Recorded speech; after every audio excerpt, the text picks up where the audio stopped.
केला बेचने वाली चुड़ैल। एक बार की बात है, जादूपुर नाम के एक गांव में करतब दिखाती एक औरत एक रेड्डी के लिए गांव में आती है। आइए आइए मेहरबान कदरदान, खाइए रोहड़ा के ताजे ताजे केले। कभी खाए नहीं होंगे ऐसे केले, पीले पीले केले खाइए। ये कहकर रोहड़ा हाथों में 4 केले लिए उन्हें सर्कल में जोर जोर से हवा में उछालती हुई करतब दिखाती है, जिसे देखकर आसपास के सारे बच्चे अपने अपने मम्मी पापा से उस औरत के पास जाने की जिद करने लग जाते हैं। पापा, ऐसा तो सर्कस में बॉल से होता है ना, ये आंटी तो केले से कर रही है। चलिए ना पापा, देखते हैं। रोहड़ा एक पतली सी तार पर चलती हुई केलों से करतब दिखाती है। आते जाते सभी लोग बाहर रुककर उसके करतब देखते हैं और वाह वाही करते नहीं थकते। जैसे ही एक आदमी पास आकर उसे पैसे देने लग जाता है, तब वो कहती है, अरे नहीं नहीं साहब, मैं करतब तो बच्चों के मन को बहलाने के लिए करती हूँ। धंधा तो मेरा केले का है। पीछे देखो मेरी रिड्डी, जो भी मेरे केले खाएगा मेरी तरह चुस्त दुरुस्त और तंदुरुस्त हो जाएगा। पता चलता है क्या कि मेरी उम्र 55 की है। अरे पर ऐसे ठंड के मौसम में कोई केला क्यों खाएगा? ये ऐसे वैसे केले नहीं है साहब, ये शरीर में गर्मी देते हैं, ठंड को दूर भगाए। जो भी रोहिणा के केले खाए। पापा, अगर मुझे केले नहीं मिले तो मैं घर नहीं जाऊंगी। तभी उसके पापा कहते हैं कि बेटा, केले ठंड में कभी गर्मी नहीं देते। ये सब कहने की बातें हैं, सामान बेचने का तरीका है इनका। पर पिंकी नहीं मानती। मैं केले खाऊंगी। पिंकी की जिद के आगे नत्थू हार जाता है और उसे केले खरीद कर दे देता है। पिंकी खुश होकर केले घर ले आकर खाती है। अब मैं भी करतब करूंगी, कितना मजा आएगा। जादुई केले। पिंकी पहला केला खत्म भी नहीं करती कि वो बेहोश हो जाती है। दूसरे केले से एक काला धुआं आता है और रोहड़ा चुड़ैल बनकर बाहर निकल आती है।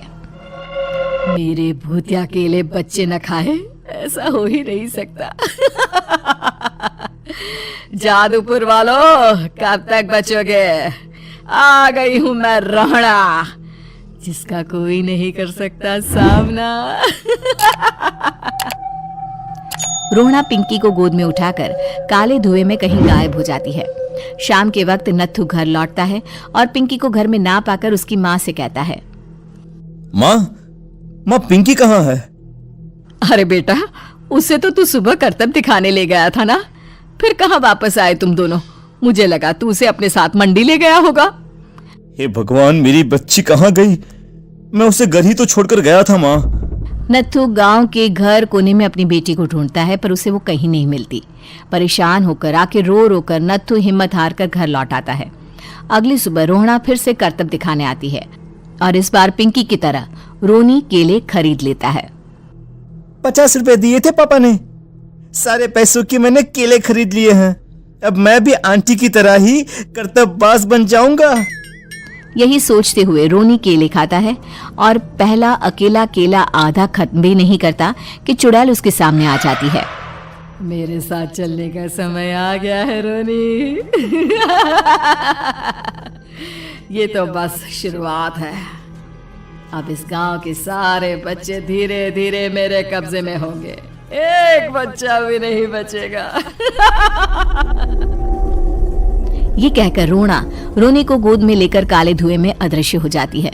इसके बाद हर रोज गांव में से कोई ना कोई बच्चा गायब होता, पर ऐसा क्यों हो रहा है किसी को भी समझ में नहीं आ पा रहा था। रोज की तरह अपनी बेटी पिंकी की तलाश में नत्थू गांव के एक तालाब के पास बैठा रो रहा था। कहाँ गई मेरी पिंकी? शकुंतला के जाने के बाद एक वही तो मेरा सहारा थी। अरे उसकी आत्मा कोस रही होगी मुझे कि मैं अपनी बच्ची को संभाल भी नहीं पाया। नत्थू ये कहता हुआ रो ही रहा था कि तभी तालाब में से उसे शकुंतला की आवाज सुनाई देती है। कहाँ थी तुम शकुंतला? हमारी बच्ची और सारे गायब हुए बच्चे रोहड़ा के कब्जे में हैं। वो बच्चों को जो केले देती है उससे बच्चे बेहोश हो जाते हैं और उसके कब्जे में आ जाते हैं और वो उन्हें ले जाकर काली दुनिया में ले जाती है। पर वो ऐसा क्यों कर रही है? ये मैं नहीं जानती, पर उस दुनिया का रास्ता मैं आपको बता सकती हूँ। जहां ये नदी खत्म होती है वहां एक केले का पेड़ है। उसके नीचे एक दरवाजा है, वहीं से रास्ता जाता है उस दुनिया का। ये कहकर शकुंतला की आत्मा गायब हो जाती है। गांव के सभी लोग झुंड बनाकर उसी रास्ते से काली दुनिया में चले जाते हैं और वहां देखते हैं कि सारे बच्चे वहां काम कर रहे थे। पापा मुझे ले चलो यहाँ से। पापा पापा। सभी बच्चे अपने मम्मी पापा से लिपट जाते हैं। तो तुम लोग यहाँ तक आ गए? क्यों हमारे बच्चों को पकड़ लिया तूने? तुझे शिकार ही बनाना है तो ले, हम सब आ गए हैं, हमें खा ले। नहीं, मुझे बच्चे चाहिए। मेरे बच्चे के बदले तुम लोगों के बच्चे। क्या मतलब? मैं इसी गांव में रहने वाली एक औरत थी।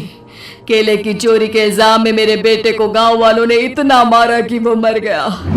उसी दिन मैंने ठान लिया कि गांव वालों का भी वही हाल करूंगी। कुछ दिन बाद बेटे के चले जाने के दुख में मैं भी मर गई और मेरी भटकती आत्मा एक चुड़ैल बन गई। और फिर मैंने बदला लिया तुम सबके बच्चे छीनकर। बर्दाश्त नहीं कर पाए ना, सोचो मुझ पर क्या बीती होगी। हमें माफ कर दो रोना। पता नहीं है किसकी गलती थी, पर हम सभी माफी मांगते हैं। हमारी खुशियां लौटा दो, तुम भी तो एक माँ हो। गांव वालों की बात सुनकर रोना का मन पिघल जाता है और वो बच्चों को छोड़ देती है। उसके बाद काली दुनिया बच्चों के लिए जादुई दुनिया बन जाती है। अब कोई भी कभी भी वहां आ जा सकता था।